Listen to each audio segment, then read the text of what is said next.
Tamo lá, pessoal. Bom dia. Olha, eu gostei desse negócio aqui, viu? Que chique, hein, cara? É questão de adaptar, mas ficou bonito demais esse trem aqui. Bom dia, Bruno. Bom dia, Maia. É um enorme prazer tê-la aqui conosco. Bom dia, Bruno. Bom dia a todo mundo que está assistindo. Prazer bom dia, Maia. Bom dia, Gui. Sensacional. E ontem, pessoal, ontem tivemos Feds Day, né? A gente tinha essa expectativa do meio Pursa, mas ele deu uma de Roberto Campos Neto também, em determinado momento, falando que vai colocar os juros aonde se fizer necessário. Vou dar o meu chutômetro depois que a Maia finalizar a sua participação, dou os meus demais pitacos.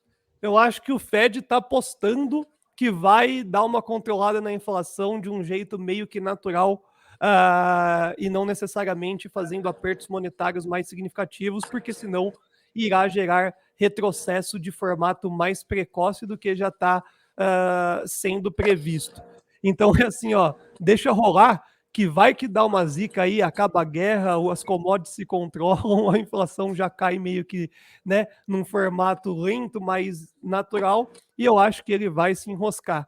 Vamos ver. Eu acredito que a gente ganhou mais um tempo com a oratória de ontem, para que a gente possa adequar as nossas carteiras, as nossas ações. Mas vamos ver o que a gente vai sofrer na data de hoje e data de amanhã. E aí, Mar? O que você viu na data de ontem e quais são os seus comentários para os nossos ouvintes? Eu já vou deixar uma imagem de número 1 aqui para material de apoio. Tá, então vamos lá. Conforme você falou, até assistiu o Morning Call hoje do BTG, o Jerome Powell, ele jogou com o manual embaixo dos braços, né? Então, a projeção, né, que seria mais 4 ciclos de alta de 0,5%, que é um aperto monetário de grande magnitude, e um último de 0,25%. Mas a gente ainda precisa monitorar esses dados de inflação. Então, acho que segue mesmo essa magnitude desse ciclo, vai depender muito dessa pressão inflacionária, dessa resistência inflacionária. Porque a gente sabe que a inflação, ela demora um ciclo de 12 a 24 meses para começar a arrefecer. Então, tem até uma conta de padaria, a quanto ponto de taxa de juros que você sobe, 0, alguma coisa ali de inflação que arrefece.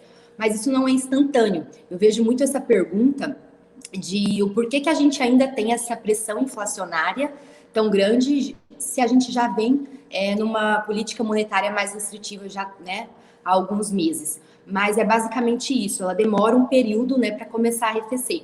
Então, como você disse, eu acho que a gente agora vai ter que, dia após dia mesmo, monitorar esses dados e, de acordo com a fala, né, do presidente, dos diretores do Banco Central também, para como que essa inflação vai se comportar. Né? A gente sabe que os Estados Unidos hoje está com a maior inflação dos últimos 40 anos, está numa alta de taxa de juros numa magnitude que há 22 anos não ocorria. Então, assim, tem a pressão dos alimentos agora também, de commodities, como você falou. Então, eu acredito que agora realmente é algo de dia após dia mesmo acompanhar, e com certeza, nesse cenário, a gente vai ver mais volatilidade, né? Esse gráfico até que a gente tem aí na tela, que vocês estão conseguindo visualizar, ela fala basicamente dessa inversão que ocorreu da curva de juros americana, dos títulos longo versus curto, né? E que isso pode indicar uma recessão se avizinhando, né? Ela já desinverteu, né? Já voltou, mas ela teve esse movimento aí nesses últimos meses. Então, é algo como eu já disse, né? Para a gente ficar no radar. Acho que a gente pode passar para o próximo gráfico e a gente falar um pouco aqui de Brasil, né? Ontem a gente teve a fala também do Bruno Serra, né? Que é o diretor do Banco Central, e hoje ele vai falar novamente. O Roberto Campos Neto também, acho que vai falar num evento no Rio. Então, é algo para a gente monitorar também, né? Além do vencimento de opções hoje, que também pode gerar um pouco mais de vol para a nossa bolsa aqui. E o que a gente tem visto a respeito da política monetária aqui no Brasil, tá? Esses dados de inflações resistindo, pode ser que a gente tenha uma Selic a 13,25, que é a projeção tanto, né, do Focus quanto do Banco Central, do Copom, por mais tempo. Porque qual que seria a a ideia, né, do que os analistas comentam, que em maio do ano que vem, após 6 reuniões, em maio do ano que vem, a gente teria um arrefecimento dessa Selic e fecharia o final do ano que vem a 9,25, 9,75, aliás, desculpa. Então, isso tudo vai depender, como eu disse, dos dados de inflação. Então, dependendo desses dados nessas próximas 6 reuniões, a Selic vai se permanecer um cenário um pouco mais altista, né? E esses dois gráficos que vocês conseguem visualizar aí, daqui, né? É gráfico aqui nosso da nossa curva de juros aqui do Brasil. O primeiro, ele indica que os títulos de juros pré-fixados, a curva de juros pré-fixada, ela está invertida, né? Então, o que se explica muito pela teto de gastos, né? A falta mesmo da reforma tributária. A gente sabe que a gente está num ano eleitoral, então dificilmente esse ano vai ocorrer essas reformas. Então, realmente, a curva ela ainda parece invertida nesses títulos pré-fixados, né? Exige um prêmio de risco maior. Então, o mercado exige um prêmio maior. E o outro é a NTN-B do mesmo período, e que ela desinverteu. Então, que a curva de juros futura, ela está pagando mais em que é um cenário, então, assim, que começa a ficar interessante, né? Mas, basicamente, eu acho que a gente tem que monitorar também a questão de inflação, juros. A gente está aqui no Brasil com um cenário ainda, um plus, né? Que é o desemprego de 2 dígitos. Então, eu até vi uma matéria esses dias que falava assim, se transitório era a palavra de 2021, estagflação é a palavra de 2022. Então, a estagflação nada mais que esse cenário de inflação muito alta, né? E aí tem que ter um juros maior e pode estagnar o crescimento. Então, a gente ainda tem esse desemprego muito alto, né? Então, a gente precisa... Porque no mercado americano, como eles têm uma situação diferente, acaba que o mercado de trabalho ele absorve, né, um pouco mais essa inflação. Então, a gente ainda tem tudo isso no radar e num ano eleitoral. Então, sim, vai ser um ano mais volátil, mas é como eu mesma disse na última vez que eu estive aqui, que eu acredito que a gente tem que saber navegar. Então, nesse ciclo econômico, o que a gente tem hoje que a gente pode surfar a onda mesmo, o que faz sentido para a sua carteira, para o seu perfil, qual que é o seu horizonte de prazo. Então, basicamente é isso, ter uma boa assessoria também, uma assessoria próxima que vai entender melhor e fazer essa alocação para você que vai te gerar uma vantagem competitiva até nesse ciclo que nós estamos vivendo, né? É isso, Mar. Bem legal o que você trouxe. Bacana também que o Focus está vivo de novo. Eu, particularmente, fazia um tempinho, já algumas semanas que eu não acompanhava o Focus de perto, por causa da greve que eles tiveram. Acabei pegando dados e comentários fora do Banco Central, mas legal esses gráficos que você trouxe, e me parece que a maior certeza que a gente pode ter, ou maior certeza não, porque não existe maior certeza, ou você tem certeza ou não, né? Mas o que está mais claro para a gente é que o CDI ele deve ter mais um solavanco para cima na próxima reunião. Me parece que o ponto 50 está cristalizado. Isso, então, para alocação de recurso, para a gente ficar tranquilo, dizer, olha, pessoal, a gente tem aí mais uma gordurinha para você ir no pré, porque ele vai ficar ainda mais cristalino, ainda melhor, né, a renda fixa. E o que me parece é que a inflação vai até arrefecer ou se manter. Eu sou otimista, então acho que a inflação vai arrefecer, mas muito pouquinho e devagar. Então, pensando em alocação em recurso, você em utilidade pública, você na sua elétrica, você no seu saneamento básico, nas empresas que protegem-se de inflação, como uma CCR também, né, dos pedágios, que tem os seus reajustes feitos por IPCA, uma Sinqia, né, uma small cap Sinqia também, você vai estar protegido, porque a inflação muito provavelmente ela deve achar um pico logo, tá? Só que ela não vai cair de maneira rápida, até pelo que a Mai falou. A taxa de juros, tá? Aqui no Brasil, talvez você coloque aí 8 a 10 meses para surtir efeito na economia de fato. Nos Estados Unidos, talvez seja até mais rápido, aí, seja 4, 6 meses, já começa a sentir um pouquinho do crescimento via taxa de juros subindo. Então, é algo lento, que vai sendo absorvido aos poucos, o que para nós, e o Gui comentou no começo, a gente ganha tempo, né? Porque você pode alocar por mais tempo algumas classes de ativo. Então, me parece que tendo esse esse viés de que a inflação vai começar a cair devagar ou se estabilizar, pelo menos, já é um ponto que a gente tem uma lanterninha ali para alocar recursos, e que o CDI vai ser pressionado para junho, mas já está contratado esse ponto 50, acho que o mercado está de mãos dadas aí com o BC. O que pode ficar fora do radar, pessoal, é que aí nem eu, ou o Gui, ou a Mai temos controle, é alguma coisa sair de Brasília, né, algum fiscal ali sair de Brasília que erga bastante curva de juros e aí pressione também o dólar e vai ser um grandíssimo pesadelo, tá? Mas por enquanto a gente não tem nada sendo fabricado por lá. E petróleo, né? Hoje eu vou trazer algumas coisinhas de petróleo, aí o Biden de mão dada com o Maduro. Então, tá todo mundo lutando contra a inflação. Hoje saiu a inflação no Reino Unido 9% por lá. O 9% no Reino Unido é muito mais forte do que os nossos 12% aqui. Então, assim, não é um problema nosso aqui, mas que aula, né? Como a gente, como investidor e especulador, pessoal, a gente tem que saber de macroeconomia se você quiser pôr dinheiro no bolso. Infelizmente, ficou mais difícil, tá? Ser investidor, não basta ser um grafista ou um fundamentalista, você tem que saber um pouquinho também de economia, que é o que está fazendo preço e é o que faz preço hoje, inclusive, no nosso mercado. Tá muito frio aí, Bruno? A corridinha. Ele tá na serra.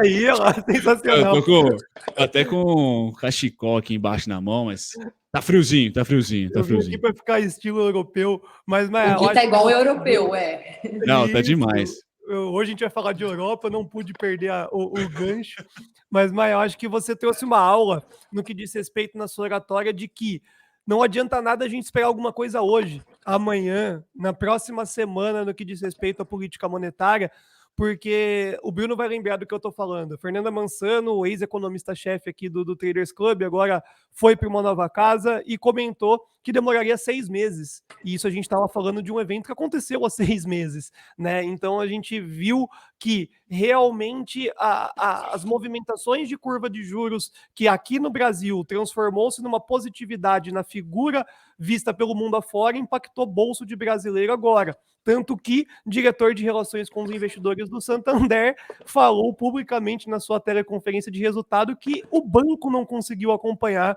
a velocidade de aumento de taxa de juros versus cobrar isso, digamos assim, dos seus clientes. Então, realmente, a economia nossa aqui, fizemos um relatório econômico no domingo, que eu acho que foi um dos mais assertivos e um dos maiores presentes para os nossos assinantes, que foi: cara, relaxa aí que daqui a 4, 5 meses a inflação brasileira começa a segurar as pontas e inclinar para baixo. Pode vir 20% para cima, que não vai ser em 1, 2 meses que a gente vai sentir algum movimento, alguma situação dentro tanto do mercado financeiro como também na economia real. Então a gente vê que o ano de 2022 é um ano que vai arrumar a casa. Né, o ano de 2022 é um ano que a gente vai ver os presidentes dos bancos centrais do Brasil e mundo afora se virar para organizar com essa movimentação de inflação. Por isso que quando o Fed vai falar de política monetária sempre vai ser muito agressivo, porque a gente vai acompanhar United States of America para entender como é que vai respingar mundo afora, mas só em 2023 a gente vai ver a real de o quão positivo foi a atitude do país A para a atitude para o país B. A única coisa que eu posso falar é: Brasil, parabéns. Amanhã, Paulo Guedes, às 10 horas da manhã, vai estar na sede do TC falando sobre política monetária e as demais decisões de economia, e eu vou olhar para a cara dele e falar assim: Guedes, eu nunca vi um dólar tão caro na minha vida. Segura, peão. Eu não sei se a Mai quer comentar, mas para mim o que é uma grande incógnita é que a nossa inflação aqui, Gui, e vou pedir a opinião da Mai, inclusive, é uma inflação por oferta e não por demanda, né? Na minha opinião. O problema é que nossa cesta básica é muito dolarizada e, assim, como país emergente, deixar o câmbio livre assim tem trazido para nós não uma boa memória, principalmente para a inflação agora em 2022, né? E olhando para o Powell e para como ele se comportou ontem na entrevista com o Wall Street Journal, ele quer que a bolsa caia. Para ele é ótimo que o americano sinta-se mais pobre, porque ele precisa que o consumo caia. Tá? Aqui no Brasil não necessariamente ele precisa que o consumo caia. ou que a atividade econômica esfrie, né? A gente precisa que o câmbio dê uma tranquilizada para que a gente possa consumir o mesmo, só que mais barato, ou até consumir mais. Então é uma dinâmica bem complexa de país emergente contra país de moeda forte. E o Powell, na minha opinião, com a entrevista de ontem, eu nunca tinha visto o Powell tão forte ontem na parte de... Ele falou pela primeira vez, eu acho que vai levar para o contracionista, para o nível contracionista, se ele precisar, passando do neutro, né? Ele quer que a bolsa caia, eu acho que ele quer que o americano sinta-se um pouquinho mais afugentado e pare de torrar dinheiro. Só que os números não vêm ao favor dele, né? Então o americano está se endividando, está usando mais cartão de crédito, está usando mais crédito, e bom, o verão dos caras estão chegando, logo, em julho, e está se falando que vai faltar diesel. Então é por isso que o Biden ontem, por exemplo, já aliviou sanções contra a Venezuela e contra Cuba. Eu acho que vai vir uma foto aí com o Maduro logo, para ver se o petróleo venezuelano dá uma pulada lá para os Estados Unidos. Que loucura. A gente falou, né? Acho que o Ferri falou. Se o americano colocou $1 milhão na Nasdaq, agora ele tem $600 mil, ele não tá pobre, mas ele vai ficar triste. Ele vai refletir sobre o uso do dinheiro e é o que você falou, naturalmente. Eu acredito forte ainda que a gente vê bolsa americana para baixo, bolsa brasileira para cima e dólar para baixo. Que não é o racional, não é uma coisa óbvia, mas a gente também, entendendo e acertando esse viés, ninguém nos dete. É isso, Gui. É isso. Quer complementar algo? Você tem algo a dizer? Como que as pessoas te acham? Basicamente, eu acho que a gente deu para dar uma boa... Exato, eu acho que a gente deu para dar um giro bem legal. É bem isso, realmente ele está indo para essa política lá fora que passa do neutro, né? E eu acho também que a gente ainda também está num cenário de conflito, então a gente tem que monitorar os efeitos dessa guerra ainda. Então é algo que eu acho que é dia após dia mesmo e saber aproveitar as oportunidades que surgem até nesse cenário, né? Então agora o Bruno também vai passar a parte que ele fala que ele manja muito bem. E eu acho que é isso. E aqui no Brasil a gente tem, nesse cenário, muita oportunidade em bolsa, né? Então, empresas boas, pagadoras de dividendo, às vezes exportadoras, empresas ligadas a commodities. Então, é isso. Tá ali mesmo bem posicionado mesmo. Ser tático, né? É um ano para ser tático, né, mãe? A tese que nós temos nesse segundo trimestre, como a gente comentou, é pré-fixado, é você ir para a utilidade pública, é você se proteger da inflação via ações que façam reajustes pelo IPCA, é você ir para os bancões, porque o valuation está super barato, como a Maia falou. Então, a bolsa nossa brasileira tem uma expectativa totalmente diferente da norte-americana. O problema, ou melhor, o desafio vai ser quando virar o jogo, né? Quando, por exemplo, a gente ter a solução do conflito, a inflação caindo, a gente tem que estar sempre atento, porque esse ano aqui, pessoal, não tem uma tese macro, né? Não tem uma tese de alocação. Ela vai sendo picada conforme os fatos que a gente não tem controle, né? Ninguém é mãe de Ná aqui, ou o Putin, o Biden, para saber quais serão os traços geopolíticos aí do próximo mês, quiçá da próxima semana, tá? E assim, a gente tem que taticamente ir alocando, realizando, para passar esse ano aqui muito bem. Tem muita oportunidade, como a Maia falou. Sensacional. E para a gente finalizar esse ciclo aqui, e mais uma vez, muito obrigado, Maia, por estar aqui conosco.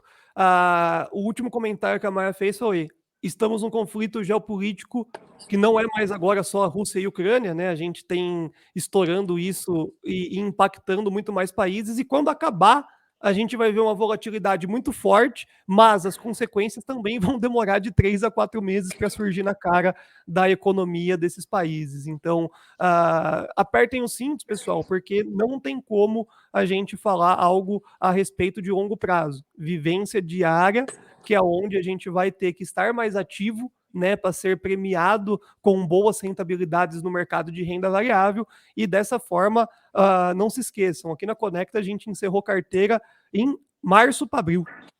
A gente está com dinheiro na mão porque vai colocar onde? A gente está especulando operações curtas, mas comprar um ativo por mais de uma semana, que loucura! Não dá para saber.